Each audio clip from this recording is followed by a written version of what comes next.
Bakit kayo lang ang kinasuhan, tapos 5 pala kayo nagdidesisyon?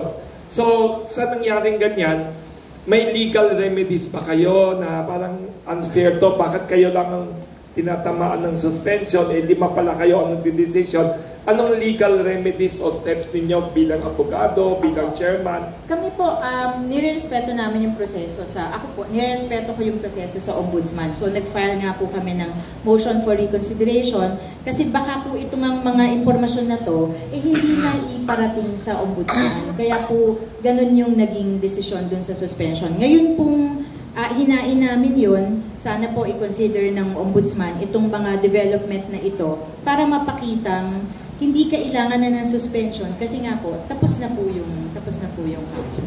In effect, walang basis yun nila, yung complaint against you kasi nangyari na pala.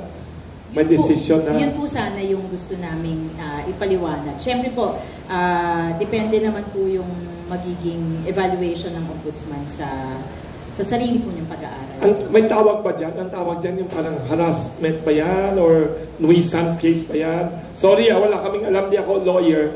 May decision kayo, tapos gumawa ng complaint, wala kayong decision. Di parang nuisance case ba yan? Hindi naman, sorry hindi ako lawyer, wala akong... Siguro po gusto ko pong maniwala na hindi lang po siguro talaga nila alam na may mga aksyon ng ginawa yung komisyon.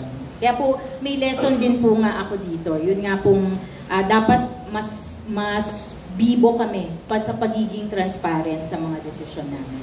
May isa pang nagtanong dito,